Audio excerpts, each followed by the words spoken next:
Problems taking criticism at work. This can be a tough one because unfortunately, not everybody is adept at the skill set of giving constructive feedback. And oftentimes that is what is being attempted when at work and someone is giving you feedback about your performance. We can take it as criticism, and it might have a tone of criticism and it might be criticism. However, it's part of being in the work environment, isn't it? In order for a manager or a team or any endeavor to improve, there has to be a level of reflection where we can take a look at what have we done, what is our end goal, what do we want to accomplish, right? I mean, it's logical if we look at this logically. The challenge is that many times when we're doing something and we're working at something and someone tells us we're not doing a good job or we're not doing it right,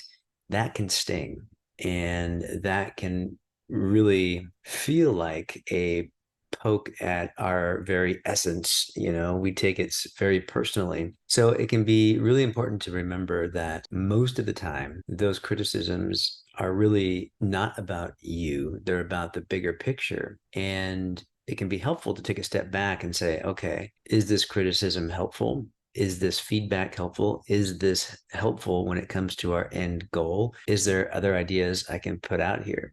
Now, in order to do that, we have to be acutely aware of what's going on when we feel that pang of resistance. Now, oftentimes, many of us have grown up with parents who, instantly told us not to emote. In other words, if we were crying or we were expressing ourselves in some way that was uncomfortable to our caregivers, they probably told us to shut up, right? They told us to not cry, whatever it is. When we emoted, we were told no. It's easy to see that a part of us might think, or part of us might take that as a rejection of who we are. But of course, that's not really the case, is it?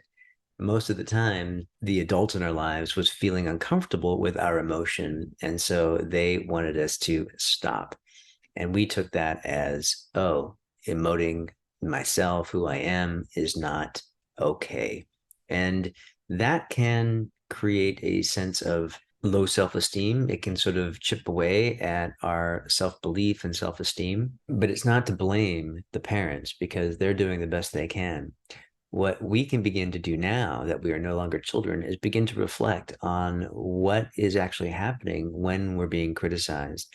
You see, if we can notice and utilize those uncomfortable feelings, those feelings of rejection or whatever it might be, if we can recognize those feelings as a signal to stop, pause, and slow down and take a look at the big picture, we can then begin to be open to more wisdom in the moment, be open to more insight and information that can be helpful or relevant to the situation. Now, of course, this is not always easy, especially in the beginning, but this is one of the reasons that I love as a hypnotherapist to help my clients in session to really begin to untie any of those tangled knots that might be present from our past experiences, from ways that we have begun to think about our social situations, the way we've been habitually thinking about ourselves. Now, the great news is that we can untangle these things. We can see things from a new perspective and in essence, let go of swaths and swaths of limiting beliefs about ourselves and about who we are.